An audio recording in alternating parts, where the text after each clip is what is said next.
Anne-Marie, thank you very much for joining Energy Live News. The Prime Minister has announced that the UK's electricity will be sourced exclusively from green sources by 2035. How do you feel about this new commitment? I think it's absolutely necessary. If we're going to meet our carbon targets, we need to decarbonize electricity generation. Do you have any concerns about that? Because I know that there is a huge commitment. This is a huge commitment.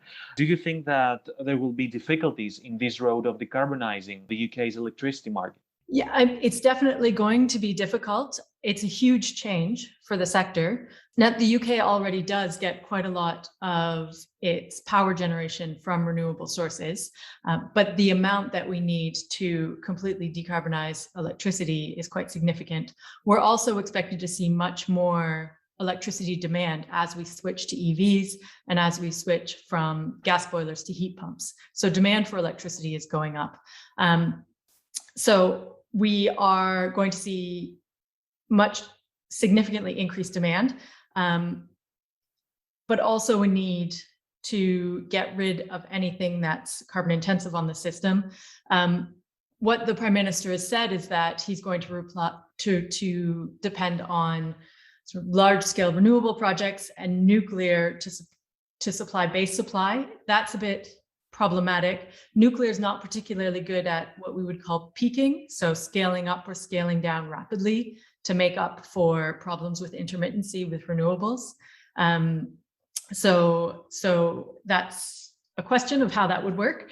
It's also fairly expensive. It's one of the most expensive types of generation, so financing that will be problematic. The UK currently has one plant under construction, and it is already double the cost of what they said it would be, and it is years late delivering power. So that's also an issue, because if we're going to reach this by 2035, we would have had to start years ago. But the other issue is that there's lots of dynamics within this target that we need to get at. And one of the things that I missed in the Prime Minister's message was focus on the issue of demand, because electricity supply is only half of it. We really need to be talking about reducing demand and reducing usage and energy efficiency. And that's maybe as important, if not more, than where we're going to be getting supply. So do you feel that this new commitment is not addressing this issue of demand? And also, I would like to ask you regarding an issue that is mentioned by many critics out there. They are saying that probably the Prime Minister is stuck in an outdated, centralized, energy and electricity system. Do you agree with that? I definitely agree with that.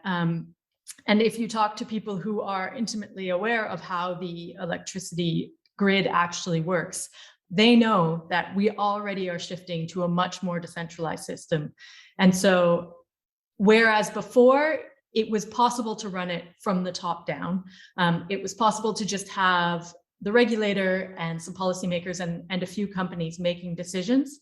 Now we really do need to be looking at a more decentralized system, because all the way from the household level to the community level to the council level, you have different groups that are getting involved in energy generation, in energy storage, in peer-to-peer trading, and in use of electricity that they generate locally. So it's a much more complicated system, and only talking about big investment in centralized generation infrastructure misses a huge part of the picture. The good news on this is that there's lots of expertise on how the system technically and from a governance perspective needs to change, from institutions in the UK, so from the Energy System Catapult. There's a research project called iGov, which looks at some of how you could govern or make decisions about this system. But it's something that I haven't heard in what the Prime Minister is talking about. So do you feel that this commitment can become a reality if the government tries and achieves to decentralize the energy system? Yeah, I mean, I think the commitment is definitely achievable with the right investment in the right areas. And I don't think the system would completely decentralize. I mean, I'm not sure that's what anybody actually wants. And in practice, what we're seeing around the world is a mix of centralized and decentralized infrastructure. But there are estimates, for example, in the US, about how some decentralization could lead to massive cost savings in the grid, because it means that if you're using and supplying locally, you don't need to be building as much big transmission infrastructure. You don't need to be making these massive investments in centralized infrastructure for generation as well. But the other thing is that you can use decentralization to mobilize a lot of private capital from communities, from councils, from local businesses who want to be engaged in the energy transition, who want to be benefiting from owning local generation or batteries or things like that. So there's a massive investment challenge with this. There are huge amounts of money needed. And so any way that we can maximize private investment on top of public investment and tap into to more of the general public rather than the usual investors is a good way to go about it. And it's also useful as well for making the bridge to energy efficiency, because we need householders to be and private property owners to be investing in energy retrofits. So giving opportunities to be engaged in the energy system will help meet that eventual target. My last question is, if I ask you to use just one word, an adjective, to describe this new commitment, which would that be? Which word would you use? I would use exciting. I mean, it's what we need to be doing. And while I feel that I haven't heard from the Prime Minister the details about all the different pieces that will need to come into play to meet this commitment, the fact that it is a commitment is excellent. It's what we need to be doing.